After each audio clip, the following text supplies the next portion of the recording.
Owen, y capten. At y postyn pella, peniad rhydd, ac mae mewn heibio I gaida. A Sam Snaith, y cawr, sy'n rhoi'r tîm cartre ar y blaen I drydydd gôl o'r tymor, ond oedd neb yn agos ato fe. Mae'n gred o beniad. Mae'n just mesur hediad y bel. Mae'n gwybod mae'n mynd I gyro'r peniad. Mae'r momentum ganddo fo'i neidio yn uwch na Jones ar y postyn fella mae fyny. Ond y beth pwysig mae'n neud I penio I lawr ac I chyfeirio I gornel y rwyd.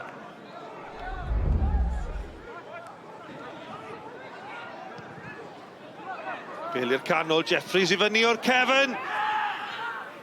Cic dros y sgwedd yn erbyn y bar arbediad gwych gan Gaida. Wel, Penybont o fewn trwch blewyn I ddyblu mantais. Mae Steid yn cael ei cyffyrddiad. Mae'n gwybod union beth mae eisiau gwneud. Mae o'n cynnyrchu hi. A mae'r arbediad yn ei campus tro yna.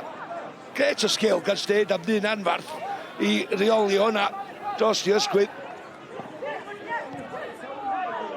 Davies yn rhyngipio'n wych. A sgiliau hyfryd Davies. Ac yna ni lled iddi allan at Wood. Wood. Dalton yn carlamu tu allan iddo fe, mae'n anwybyddu Dalton. Mae Davies yn derbyn y bel yn ôl. Ydy yn mynd am ergyd Ishel! O, campus gan Mael Davies! Oedd yn y symudiad rhyw dair gwaith fanna. Ac ydy hynny wedi golygu taw Penybont sy'n cyrraedd y 6 ucha. Am gol, Mael Davies efo'r sgil na'n ganol y cae, o un sawd i'n llall. Wedyn, neu ymuno ar chwarae yma, mae o ar yr ongl yn mynd reit ar draws y golwr, ond mae o'n gwybod, mae'r cyfeiriad a'r pwer yn gorfod bod yn berffaith I guro'r golwr, a mae o'n neud hynny. Syth i'r gornel, am gol ganddo fo. 19 munud yn weddill.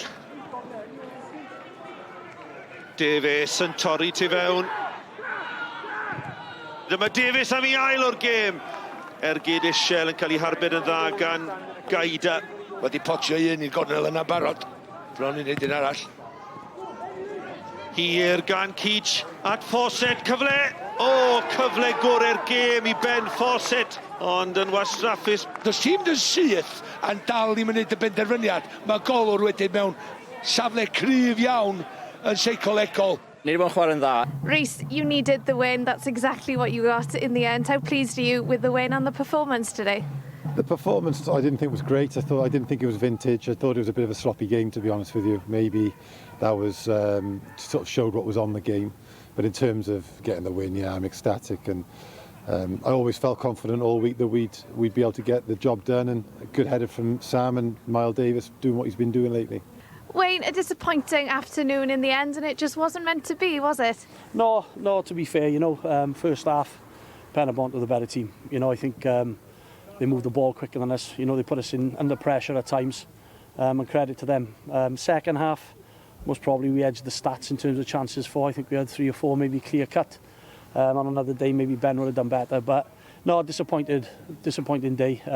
Full credit to Penybont, but we go again.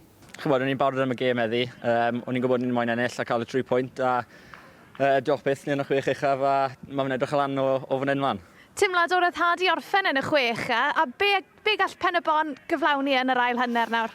Ie, chymod, ni wedi bod yn chwarae'n dda trwy'r tymor a ni wastad moyn dringo'r tabl, so mae'n neis I fod yn y 6 uchaf I chwarae yn erbyn y big boys os chwaen gweud na. A gobeithio jyst gallwn ni pwysio ymlaen a mynd yn uwch a uwch yn y tabl.